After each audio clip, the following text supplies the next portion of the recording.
Let's talk to Jersey's External Relations Minister, Ian Gorst. Good to see you this morning. What's the latest situation as you understand it? Well, so far, we're pleased that the protest or demonstration has been peaceful. The main vessel that brings in supplies has arrived in Jersey. It is, of course, slightly delayed leaving, but the protest has been peaceful. My environment ministerial colleagues, together with officials, will be going out to listen to the fishermen later this morning. On the hopes of achieving what? I mean, by actually getting out there and talking to them, do you think you can actually reach some sort of agreement? Well, the answer to the difficulties that we currently face is without doubt talking and diplomacy.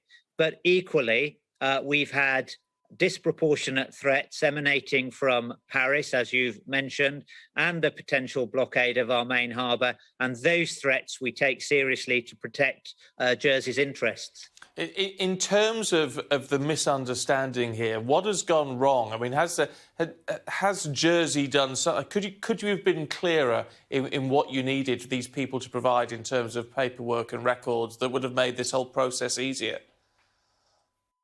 Well, of course, the new trade post-Brexit deal is clear that evidence had to be provided of the nature and extent of historic fishing rights. We want to give French fishermen who can prove they have fished in our waters historically the rights that they had previously, but evidence has to be provided. Now, there is a little bit of a bureaucratic process because that evidence has to go from Normandy to Paris, Paris to the EU, EU to London, and then down to Jersey. And it's become apparent since we issued the first licenses on Friday that not all of that evidence has been presented, and therefore talking and helping fishermen to be able to provide that evidence means we'll be able to adjust their licenses, and that is the way through the problems that we're currently experiencing. So you're confident, are you, that that can be done, what, in a matter of days? Well, these things have got to be agreed by the EU. It's really important that we talk, that we find solutions, and that we have the EU approval and we answer any questions that might emanate from the EU. Let's not forget, our fishermen, of course, have post the 1st of January, found it difficult and bureaucratic to land their fish into France. And so reaching agreement, alleviating some of those issues and concerns, and then providing the data to help us update the licenses, that is the answer to the problems that are being experienced. What do you make of the fact that the French maritime vessel Athos has been dispatched to your waters? Well, the latest intelligence is that it's not been dispatched to our waters. Of course, it would need to seek permission to come into Jersey and British waters.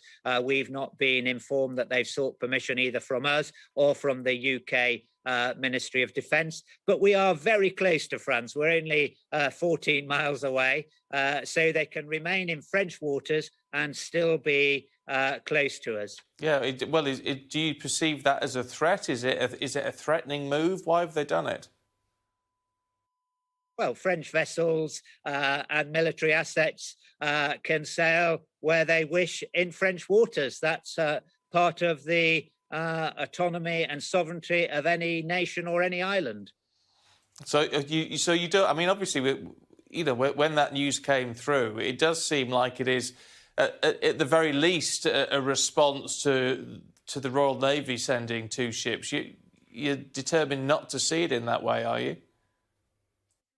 Well, we were very grateful that the Prime Minister last night said he gave us his full support and offered the assets to be deployed down into Jersey waters as a precautionary measure to ensure that the demonstration was a demonstration and not a blockade, and that it went peacefully. And we welcome a peaceful demonstration. We understand that tensions are running high, and so far that precautionary measure has worked. So what time is your colleague heading out to talk to the fishermen? Later this morning. Nothing more specific than that at this stage? Well, I don't have those details in front of me. OK. Senator, good to talk to you. Thank you.